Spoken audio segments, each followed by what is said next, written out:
हरिओम।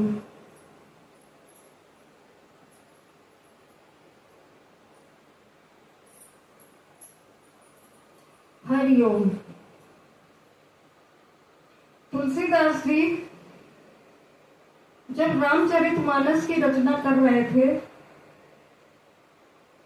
तो वो दिन भर रचना करते और रात में विश्राम करते और सुबह उठते तो देखते सब मिट गया, जो उन्होंने लिखा है सब मिट गया।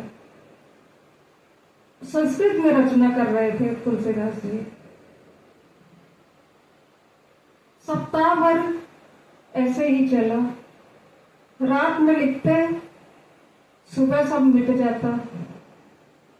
फिर इनको भोले बाबा और माँ गौरा ने दर्शन दिए। तुलसीदास जी से कहा कि आप कोई सरल भाषा में रामचरितमानस की रचना कीजिए जिससे सबकी समझ में आ जाए। संस्कृत क्लिष्ट है, संस्कृत सबकी समझ में नहीं आ सकती।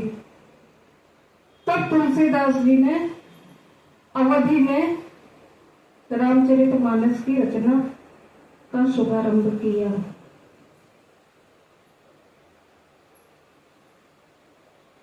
जब रामचरितमानस पूर्ण हो गई तब वो वहां के उस समय काशी के जो विद्वत जन थे उनके पास लेकर गए।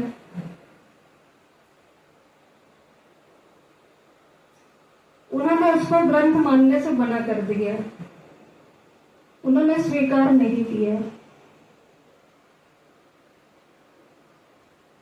तुलसीदास जी को अत्यधिक कष्ट हुआ।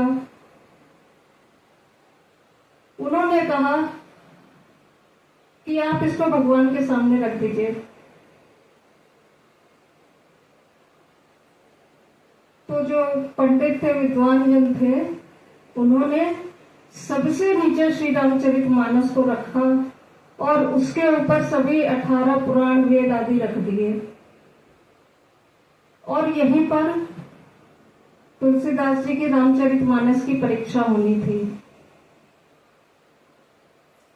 तुलसीदास जी रात भर वहीं मंदिर के द्वार के बाहर हाथ जोड़कर बैठे रहे और भगवान से विनती करते रहे कि मेरी लाज रख लो प्रभु।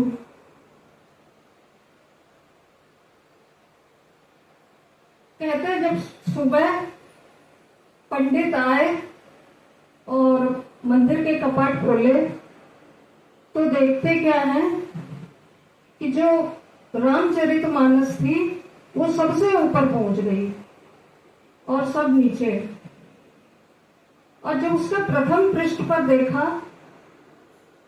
तो भगवान भोलेनाथ ने अपने ही हाथों से उसमें लिखा था। क्या लिखा था? सत्यम शिवम सुंदरम, अर्थात रामचरितमानस सत्य है और शिव कल्याणकारी है। और तब सबको रामचरितमानस को स्वीकार करना पड़ा।